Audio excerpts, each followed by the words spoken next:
Good afternoon. We're going to talk about decomposing functions today.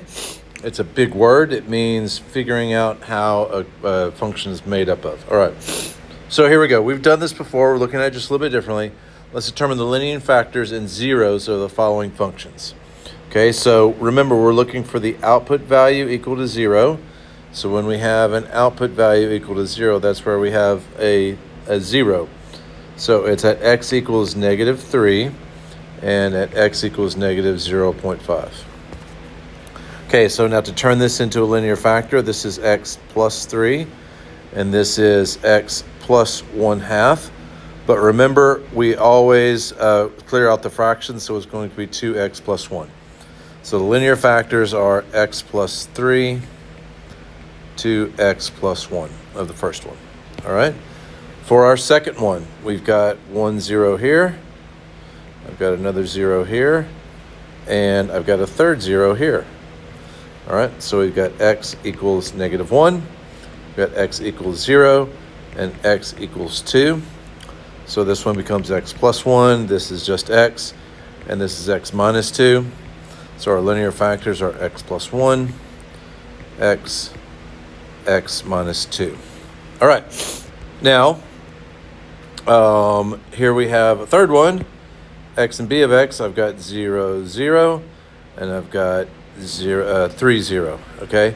Now, but notice that the values of bx are positive before and after the x-intercept. What will the graph look like at that point?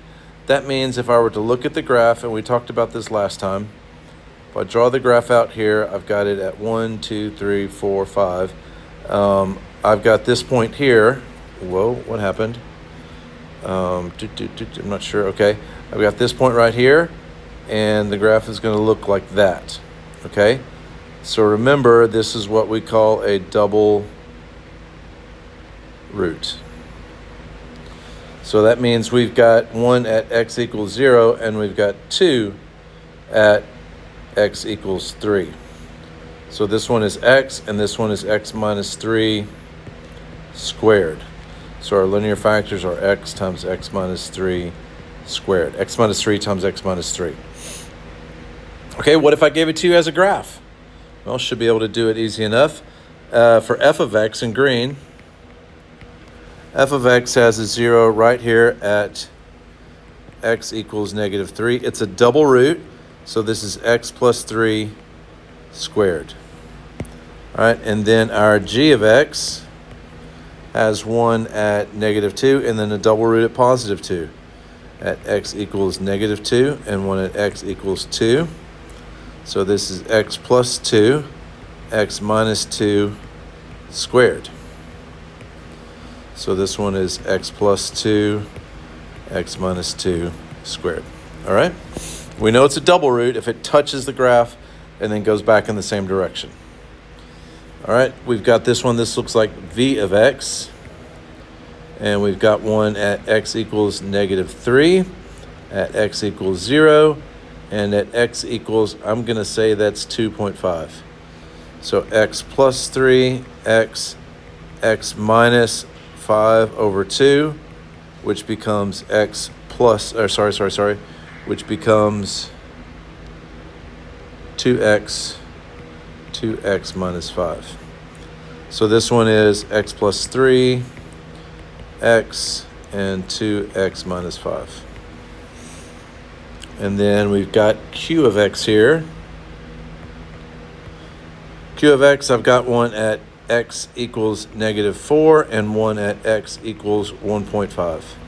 So this is going to be x plus 4. This is x minus 1.5, which is x minus 3 over 2, which becomes 2x minus 3.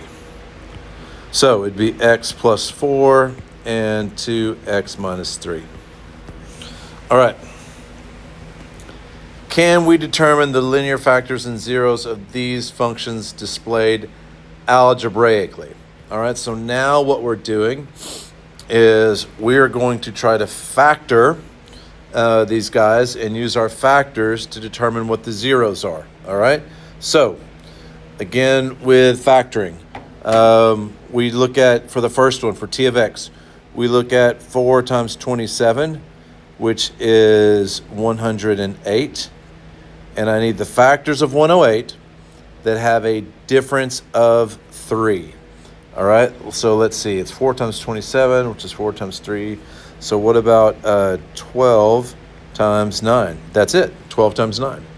All right, so this is 4x squared minus 12x plus 9x minus 27. Okay, and we do grouping. So 4x times x minus 3 plus 9 times x minus 3 gives me 4x plus 9 times x minus 3. All right, those are my linear factors. Now to find what the actual zeros are, I'm going to say 4x plus 9 equals 0 and x minus 3 equals 0. Okay, and now I solve each of those linear functions. Okay, so minus 9, going to take it up here. This is going to be 4x equals negative 9. So I divide by 4. I get x equals negative 9 over 4. And this one I add 3. I get x equals 3. Those are the two zeros. Okay. Next one, easy enough. Let's see. I know I can factor an x out. It's x times 2x squared minus 3x minus 14. Always look for a GCF first. All right, I got 2 times 14 equals 28. The factors of 28 that have a difference of 3, it is 7 and 4. So I'm going to say x times 2x squared minus 7x plus 4x minus 14. So x times, I can factor only an x out here. X times 2x minus 7 plus 2 times 2x minus 7. So this gives me x times x plus 2 times 2x minus 7. All right. For the sake of space and time, I'm just going to go ahead and assume we can figure this out. The first one gives me x equals 0. The second one gives me x equals negative 2. And the last one gives me x equals 7 over 2. Those are the zeros. All right, I'm just solving each of those linear equations for 0. All right, for the last one, I've got, this one's going to be x plus 7 times x plus 3.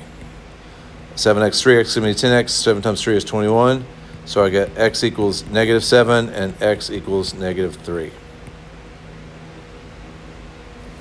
All right, the last one is a cubic function that that we don't know how to factor cubics. There's no grouping that I can do there. So what I'm going to do is I'm going to put this into Desmos. I'm going to let my Desmos help me solve this.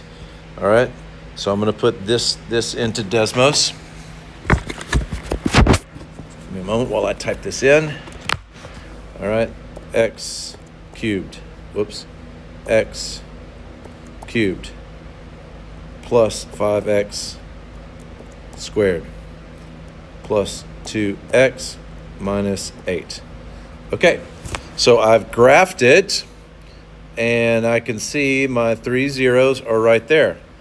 I've got x equals boop boop boop. I've got x equals negative 4. I've got x equals negative 2, and I've got x equals 1. All right, so if I do my graph, they show up right there, and that's all we have to do. All right, so that's our notes for today. I hope you behave nicely for the sub and are able to refer to this whenever you need to. I'll be back next week, and have a great weekend. Make good choices, and we'll see you the next time.